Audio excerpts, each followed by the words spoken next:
며칠 전에 한 권사님이 선수 점심을 준비해서 저를 청해 주셨습니다. 이 더운 날씨에 뭘 이리 번거롭게 하시느냐 그랬더니 지내놓고 보니까 사람 사는 게 어떻게 될지 몰라 목사님께 밥 한 끼 대접해드리고 유언 삼아 하고 싶은 얘기도 있다. 그러시고는 점심에 저를 청해 주셨습니다. 한 10여 년 전에 남편 권사님이 쓰러지셨습니다. 그때는 이러다가 곧 돌아가시겠다 싶었는데 점점 회복이 되시고 지금은 간간히 일도 하시기도 합니다. 연세가 꽤 높지만 그걸 보면서 남편 걱정했는데 내가 먼저 죽을 수도 있겠구나 그렇게 생각하시고 오히려 이제는 남편이 혼자 사는 법을 하나씩 이렇게 연습을 시키고 계시다고 하면서 사람 사는 거 정말 어떻게 될지 몰라 오늘 목사님 시간을 좀 내주시면 제가 유언 삼아 얘기를 하겠습니다. 그러시고는 여러 말씀들을 하셨는데 아직 유언을 말하기에는 너무 이런 연세이신지라 권사님 그렇게 마음 약한 소리 하지 마시라. 제가 그랬지만 그러나 사실 우리는 모두 가슴에 다 유언을 품고 살아야 한다고 믿습니다. 사람 사는 일 어떻게 될지 몰라서 그런 게 아니라 하나님 앞에서 우리 마음에 걸리는 것이 있고 후회되는 것이 있다면 지금 우리가 하나님 앞에서 조정을 해야 할 때이고 그리고 내가 지금 죽어도 천국 갈 수 있다 하는 확신이 없다면 사실 우리는 아직 하나님을 만나지 못한 것이기 때문입니다. 메멘토 모리, 죽음을 기억하라는 말입니다. 옛날 로마에서는 전쟁에서 승리를 거두고 개선하는 장군이 시가 행진을 할 때 노예를 시켜서 행렬 뒤에서 큰 소리로 외치게 했습니다. 메멘토 모리, 죽음을 기억하라. 너는 반드시 죽는다는 것을 기억하라는 말입니다. 전쟁에서 승리했다고 너무 우쭐대지 말라. 오늘은 개선 장군이지만 너도 언젠가는 죽는다. 그러니 겸손하라는 의미였습니다. 그래서 우리는 두렵고 떨리는 마음으로 우리의 구원을 이루어 가야 하고 하나님 앞에서 내 인생의 결론이 무엇인지 자기 인생의 마지막을 내다보며 살아야 합니다. 야곱이 147세를 일기로 인생을 마감하고 하나님과 그의 조상들에게로 돌아갑니다. 야곱의 생애는 말 그대로 우여곡절이었고 파란만장이었습니다. 애굽의 바로 앞에서 스스로 자신의 삶을 회고한 것처럼 그의 인생은 나그네였습니다.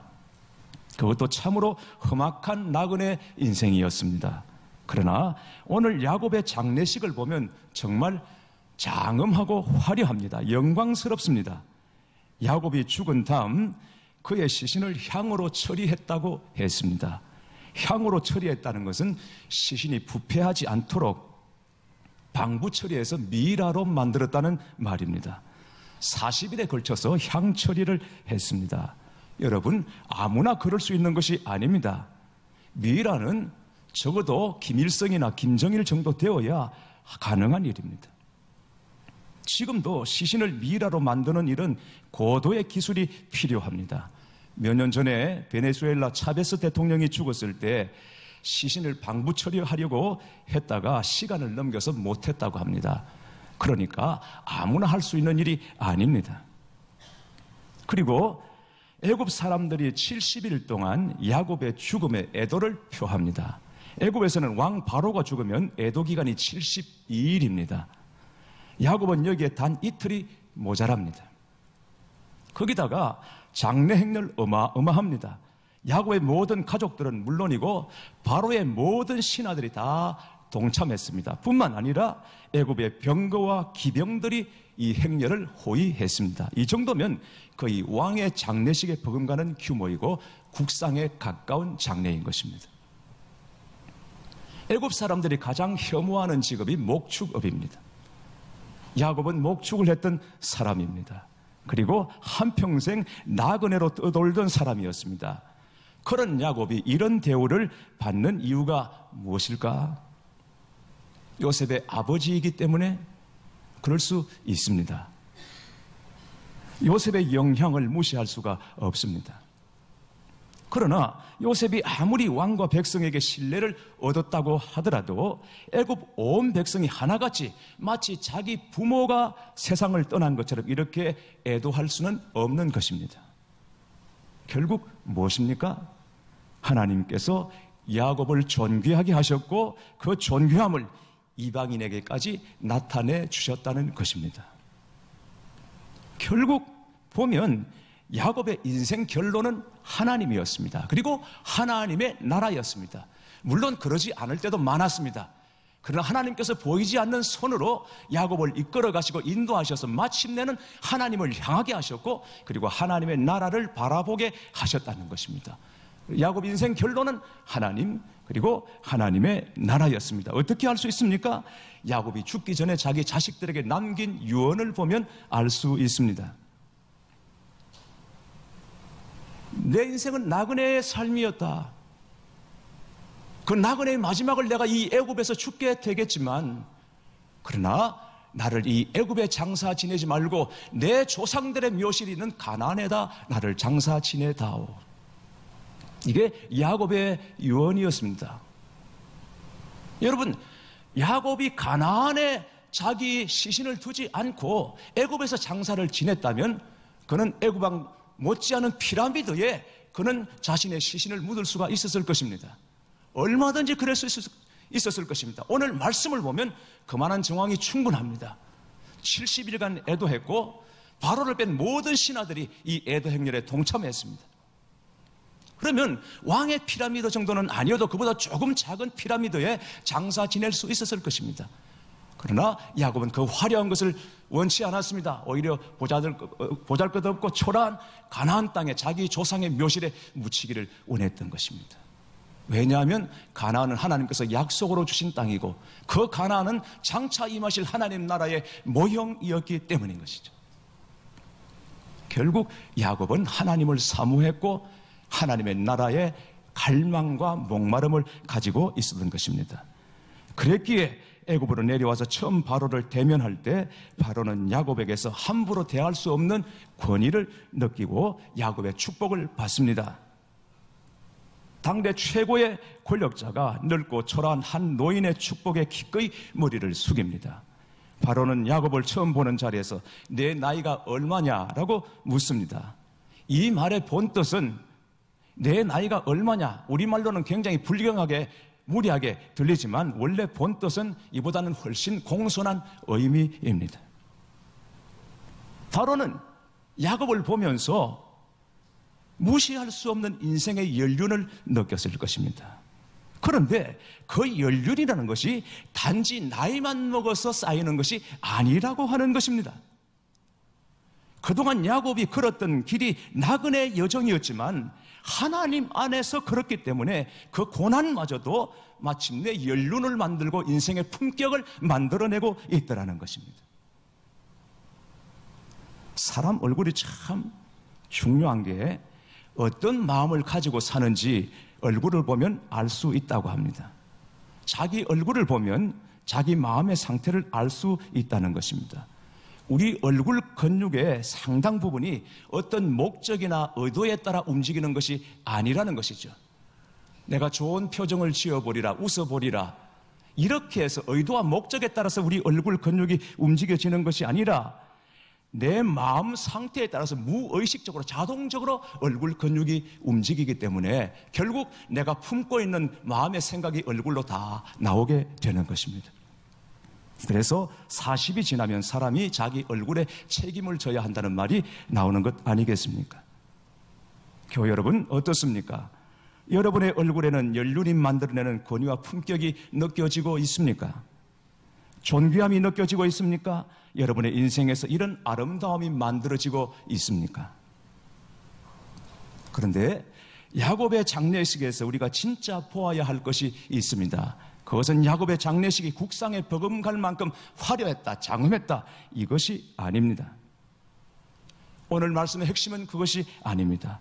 오늘 본문에서 눈여겨보아야 할 것이 있습니다. 먼저 6절에서 7절에서 9절 말씀을 보겠습니다. 7절에서 9절 말씀.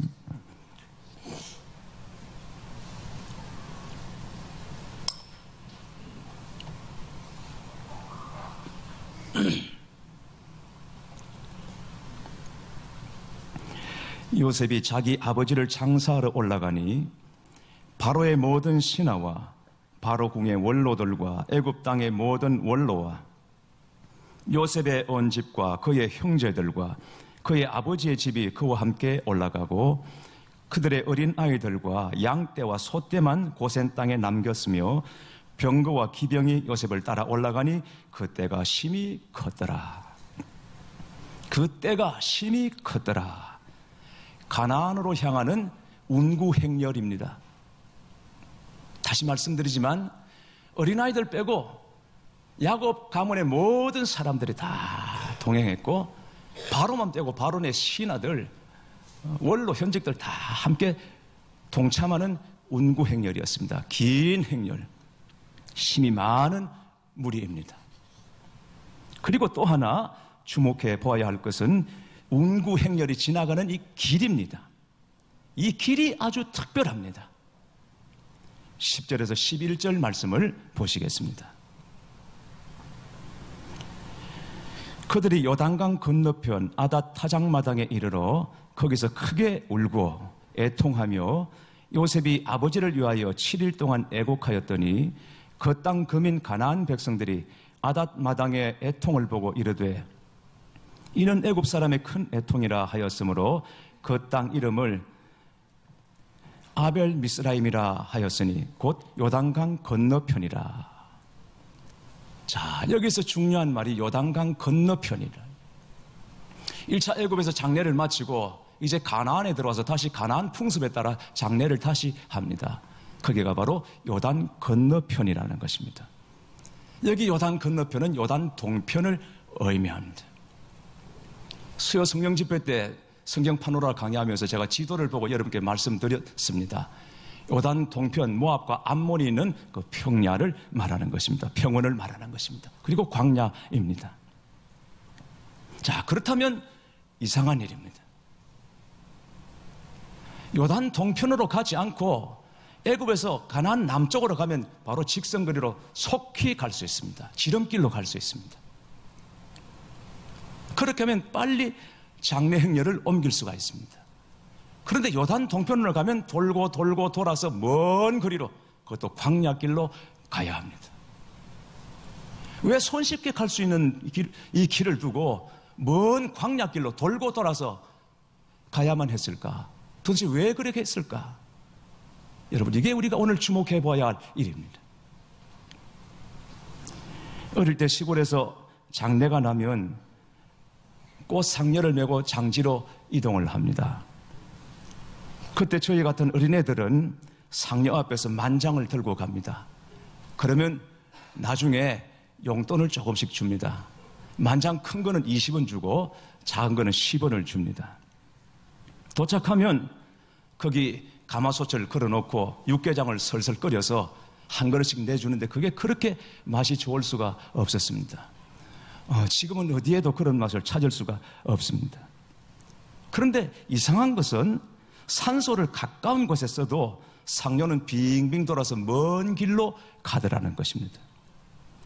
뒷산, 앞산 가까운 곳에 문 열면 보이는 곳에 산소를 써도 상녀가 가는 길은 빙빙 돌아서 한참을 돌아서 가다가 상녀가 멈추기도 하고 그렇게 정말 간신히 가는 정도로 그렇게 산소의 장지에 도착을 했습니다. 왜 그렇게 하는가? 어릴 때 어른들이 하는 얘기를 들었습니다. 이별을 애통해 하는 망자의 원을 달래기 위해서, 그리고 북망산천 가는 길이 그렇게 멀고 험하다는 것을 가르치기 위해서 먼 길을 돌아서 간다고 얘기를 했습니다. 야곱의 장례 행렬도 그래서 멀리 돌아서 간 것일까? 아마 요셉은 할 수 있는 대로 주위 나라에 피해를 주지 않기 위해서 직선 거리를 두고 멀리 돌아서 갔을 것입니다.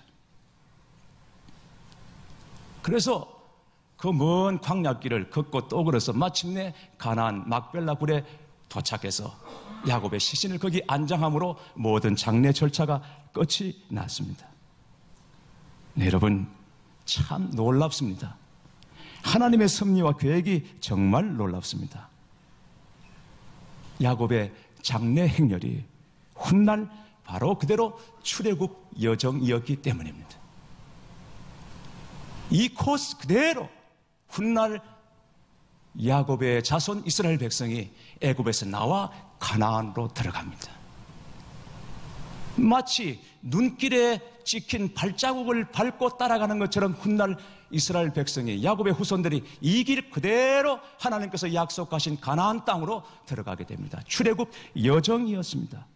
출애굽 예행이었습니다. 단순한 장례식이 아니었습니다. 운구 행렬에 동참한 자들조차도 알지 못하는 곳에 하나님의 깊은 뜻이 담겨 있었던 것입니다. 미리 경험하는 출애굽 여정, 여러분 정말 놀랍지 않습니까? 하나님의 계획과 인도하시면 이런 놀랍고도 오묘한 일이 너무너무 많습니다. 지금도 하나님께서는 하나님의 일하심과 하나님께서 이루실 일들을 위해서 우리로 하여금 미리 경험하게 하시는 것들이 너무 많습니다. 미리 맛보게 하시고, 미리 걷게 하시고, 미리 행하게 하시고, 미리 경험하게 하시는 것들이 너무너무 많습니다. 우리가 경험했던 일들, 만난 사람들, 섬겼던 사역들, 그 모든 것들이 그냥 있는 일이 아니고 거기에 하나님의 계획하심이 있고 하나님의 일하심이 있다라는 것입니다. 하나님이 지금 우리 안에서 무슨 일을 행하시는지, 어떻게 하시는지 그것을 알게 하시는 사인과 같이 하나님께서는 우리에게 많은 것들을 경험하게 하셨습니다. 제 모교회가 지금은 동행교회로 이름이 바뀐 옛날 보수교회였습니다. 거기서 고등부 시절을 보내고 세례를 제가 받았습니다. 그런데 담임 목사님과 교회 어른들이 저도 모르게 저를 신학교 보내기로 결정을 하고 있었던 것입니다. 저는 전혀 몰랐습니다. 나중에 그 사실을 알고 왜 내 인생을 어른들 마음대로 이렇게 결정을 하시나 기분이 나쁘기도 하고 또 진짜 신학교 보낼까 봐 겁이 나서 그 교회를 나왔습니다. 그리고 간 게 저희 집 근처에 있던 침례 교회였습니다. 교회를 다니다가 안 나가고 있으니까 그 침례교회 목사님 네 분이 찾아오셔서 교회를 같이 다니자, 이 교회로 나오라. 그래서 나갔던 곳이 침례교회였습니다. 나중에 거기서 신학을 공부하고 전도사가 되었습니다. 그런데 목사님이 이제 갓 고등학교를 졸업하고 재수하고 있는 저에게 주일학교 부장을 맡기셨습니다. 더더군다나 이해할 수 없는 일은 이따금씩 목사님이 출타를 하실 때가 있는데 그럴 때면 꼭 새벽기도, 수요일, 저녁 예배 설교를 제게 부탁을 하셨습니다. 정 선생, 내가 없는 동안에 설교 좀 해. 제가 뭘 안다고 설교를 합니까? 이제 막 고등학교 졸업하고 대학 떨어져서 재수하고 있는데, 군에도 갔다 오지 않았는데. 교회 어른들 많이 계신데 왜 하필이면 어린 저에게 설교를 시키시는가? 이유를 몰랐습니다. 이유는 몰랐지만 어쨌든 목사님이 시키시니까 그렇게 해야 되는 줄 알고 아무것도 모르고 못 모르고 설교를 했습니다. 그때는 이 정장도 없어서 그냥 입던 옷을 입고 그대로 강단에 올라가서 설교를 했죠. 새벽이나 수요 저녁에 예배를 마치고 설교를 하고 내려오면 교인들이 칭찬을 하세요. 아이고, 우리 정 선생은 어찌 그리 설교를 잘하노. 신학교도 안 나오는데 어찌 그리 설교를 잘하노. 그리고는 내려오면 그렇게 칭찬을 하세요. 잘하기는 뭘 잘해요. 설교집을 가져다가 그대로 달달달달 외워서 글자 하나 안 틀리고 그대로 하는 설교였는데 그럼 뭘 잘합니까? 그러나 목사님이 하라고 하시니까 그 설교집 가지고 달달달달 외워서 정말 토시 하나 틀리지 않고 그대로 앵무새처럼 그냥 외쳤습니다. 근데 여러분, 그때 저는 제가 신학교 가리라고 생각하지도 않았고 목사가 되리라는 꿈은 꾸지도 않았습니다. 그런데 하나님은 아무것도 모르고 있었던 저를 이 길로 부르시려고 미리 준비시키시고 미리 걸어보게 하셨던 것이라고 생각합니다. 교회 여러분, 하나님은 그냥 하시는 일이 없습니다. 다윗을 보십시오. 그냥 이스라엘 왕이 된 것이 아닙니다. 다윗이 왕이 되리라고 어느 누가 상상이나 했겠습니까? 아무도 기대하지 않고 주목하지 않던 그저 들판에 양이나 치는 목동에 지나지 않았습니다. 한낱 양치기 목자였습니다. 사무엘이 와서 왕으로 기름 부으려고 했을 때 형들을 다 면접을 시켰지만 다냐? 하나 있는데 보나마나 볼 필요 없다 할 정도로 아버지 이새조차도 기대하지 않았던 그런 아들이 다윗이었습니다. 그런데 하나님께서는 들판에서 자기 양 한 마리 지키려고 맹수들과 붙어서 생명을 걸고 싸웠던 그 다윗, 아무도 주목하지 않았던 그 다윗을, 들판의 다윗을 하나님께서 주목하시고 한낱 양치기 목자에 불과했던 이 다윗을 일약 들어셔서 이스라엘의 목자로 삼아 주신 것입니다. 그냥 양치기를 한 게 아닙니다. 할 일이 없어서 한 게 아닙니다. 하나님의 계획 가운데 아무도 주목하지 않았지만 그는 양치기를 했고 결국 한 나라의 왕으로 나라를 다스리는 리더십이 무엇입니까? 야곱의 리더십은 양치기 리더십이었던 것입니다. 하나님의 계획 가운데 행하신 일입니다. 생각해보면 우리에게 이런 경험들이 얼마나 많은지 모릅니다. 마치 이스라엘 백성에게 미리 출애굽을 경험해 보게 하신 것처럼 우리 인생에서 하나님의 섭리와 계획하심을 위해 미리 말씀해 주시고 미리 경험하게 하시고 미리 겪게 하신 일들이 얼마나 많은지 모릅니다.